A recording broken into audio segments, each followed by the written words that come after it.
this leads me to the next steps. What's next? And I put that in your booklet.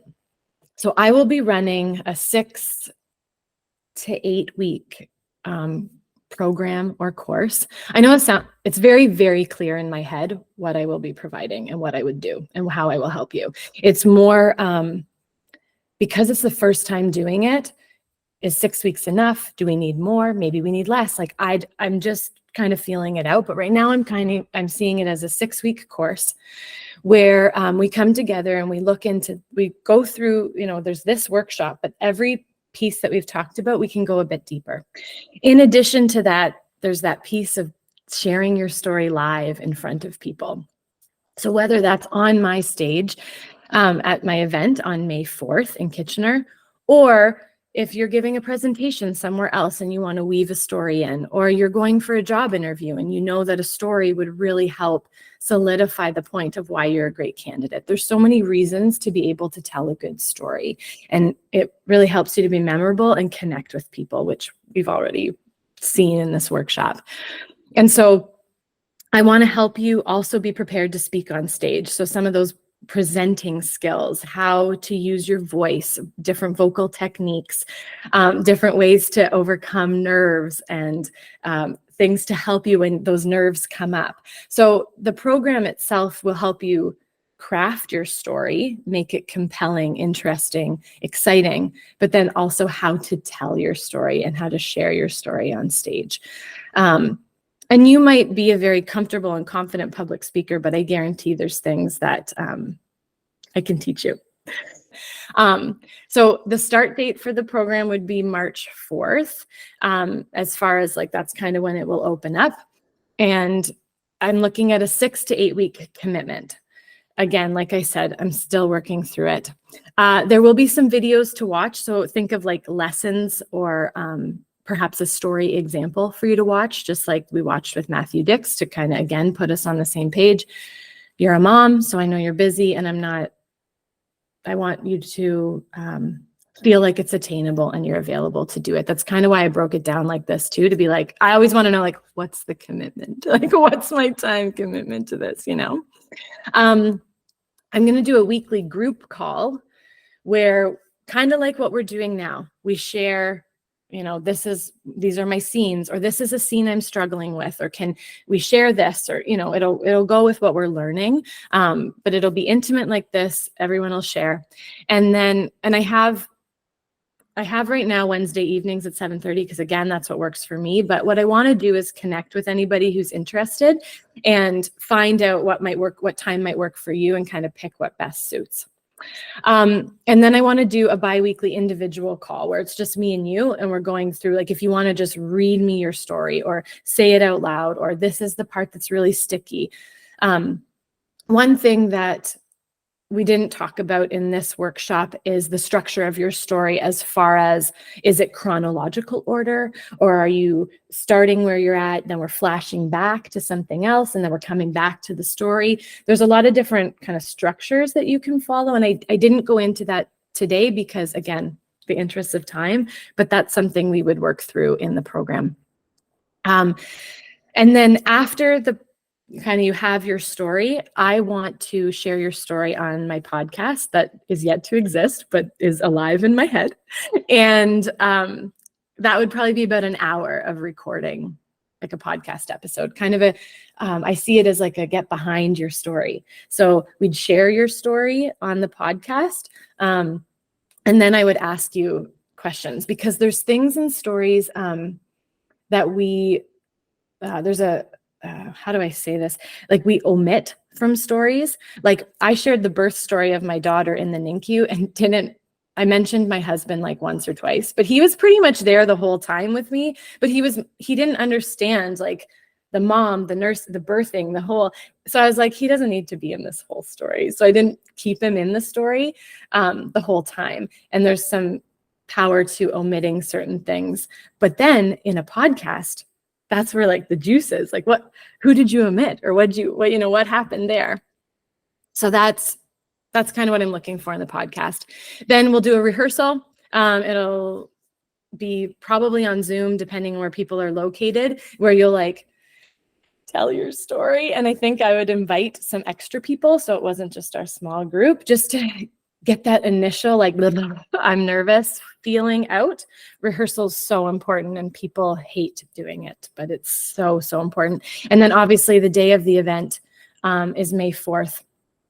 And you would speak and you would share your story in front of, I can already tell you, it's going to be the most beautiful audience of mothers and friends of mothers and things like that, that'll just want to hear and share and connect with your story. So that is kind of the gist, the commitment, what it'll look like.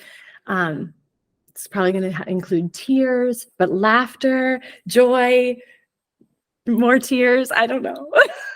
We'll see what happens.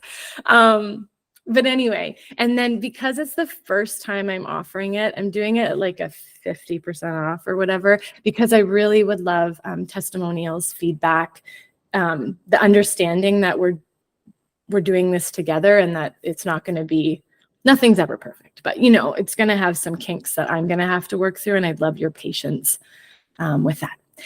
So all that to say, if you have any questions, I'm open to them now, but I also understand it's 11:34. And so if you have to go, you have to go.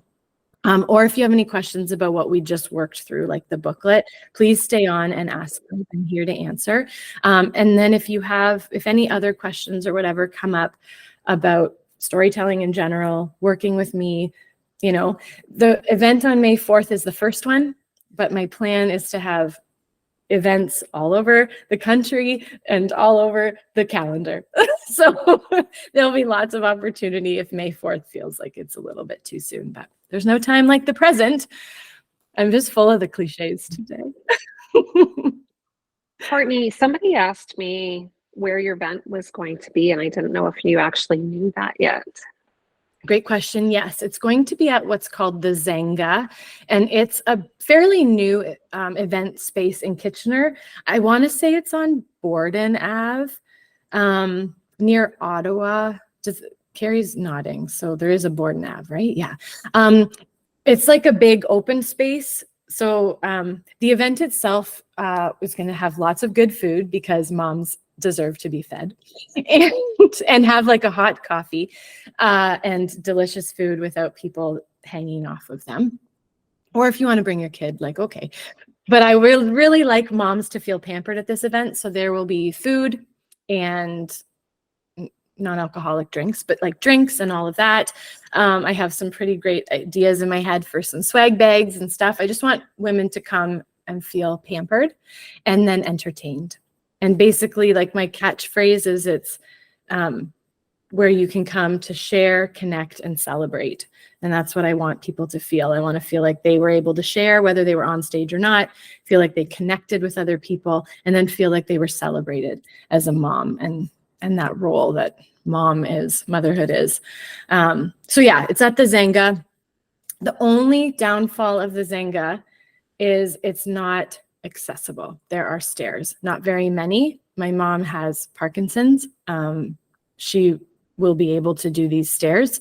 That's the only, I reached out to a lot of different places, and only 2 got back to me, and 1 was a no. And then the Zanga said yes. So I went with it to just open the door and do it. But that's definitely. And you might not know the answer to this question. How many storytellers do you envision? And I assume you'll be one of them. I mean, there's part of me that was like, no, I won't share my story because I'll be so nervous for all the storytellers and the just running of the event. But then my cousin was like, it's the first event, you have to share a story. So correct. Yes, I'm going to share a story that I'll be working through as well, as I shared with you. My vision is for 6 storytellers. So I'd love space between the stories. Ideally, I would love some giveaways and things like that. I also would love if there's a bit of time at the end for kind of a Q&A, like what I was talking about with the podcast. I'd love to have the storytellers on stage and maybe do a bit of a Q&A. It's just all going to depend. I'm open to a few more storytellers. I could stretch it and make it work with 4. I'm just, this for me, because it's a vision in my head, and Yeah. it's not real, I'll make it work. If it's just me though, I don't know that I can sell tickets for like the Courtney show. So I'm really hoping there's more than just me. Oh, girl, you totally can. And how long's a story? What are you envisioning for a story? Oh, great question. Thank you, Marnie. 8 to 12 minutes. Okay. Yeah. So there's actually a second version of Matthew Dick's This Is Gonna Suck story that is better, in my opinion. It's 11 minutes. In the interest of time, I felt like we could get all we needed from that 7-minute version. I do think his a little bit longer version is better. But yeah, that's 8 to 12. Is that on YouTube? Like, how would we find it if we wanted to listen to it? Great question. I'm going to send you a follow-up email just after this, and I'll Okay. include the links to both versions of the story so you can watch.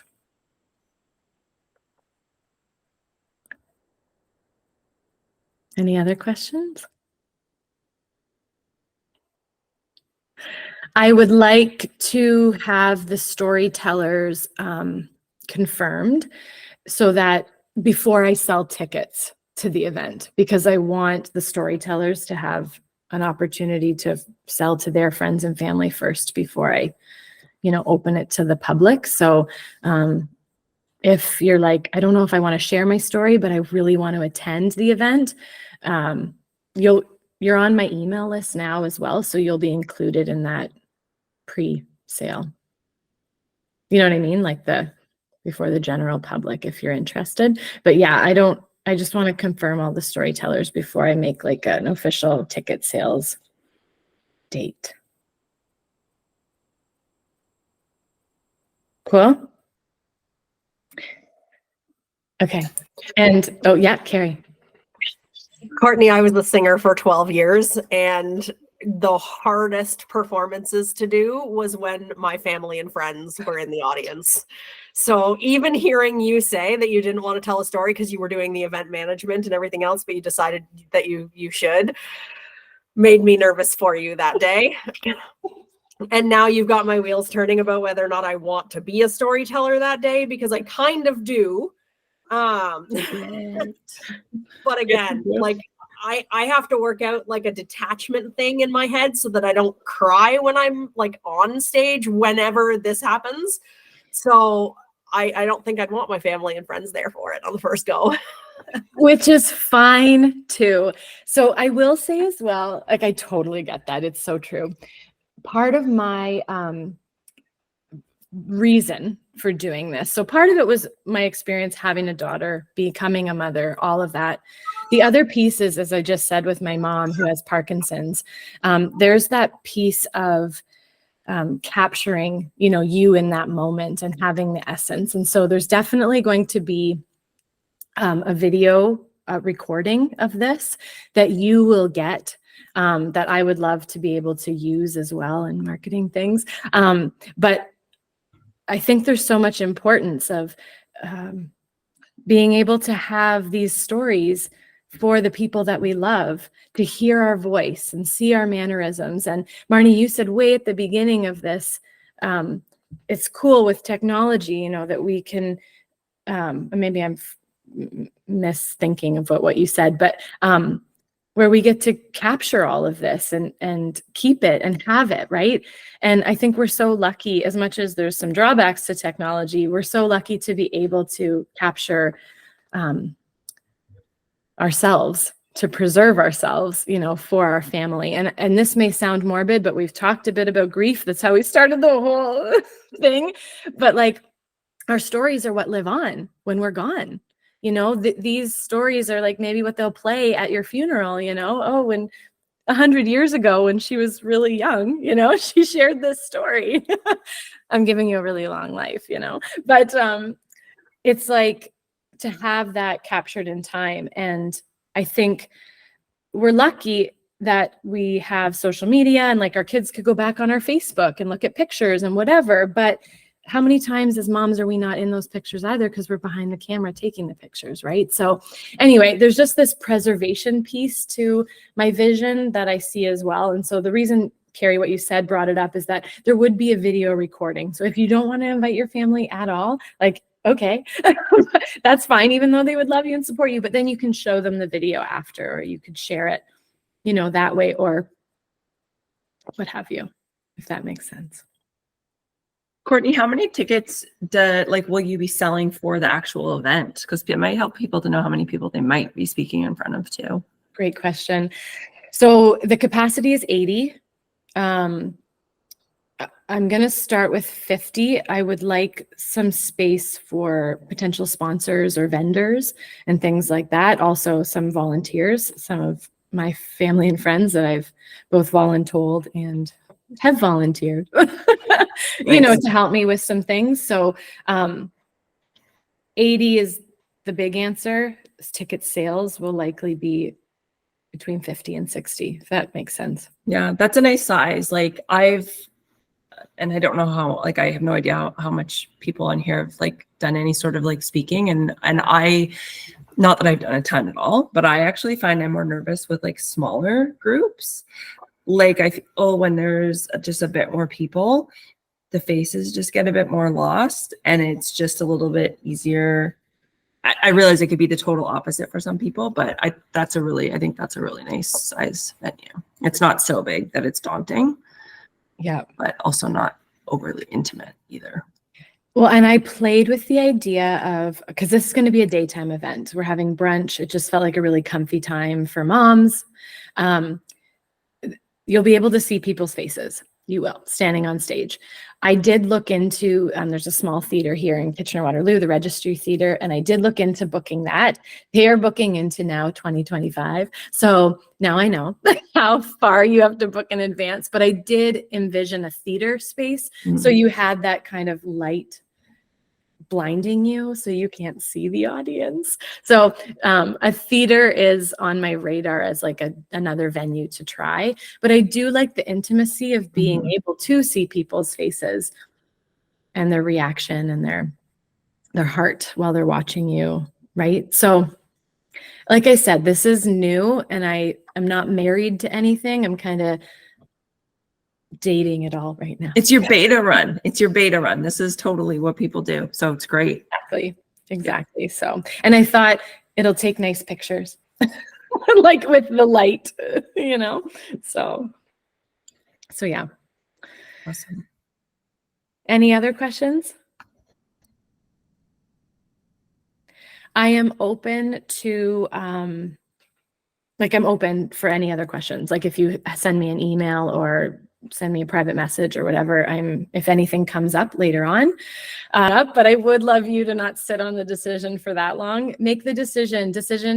Indecision is like the worst. So, but yeah, if any other questions come up, please let me know.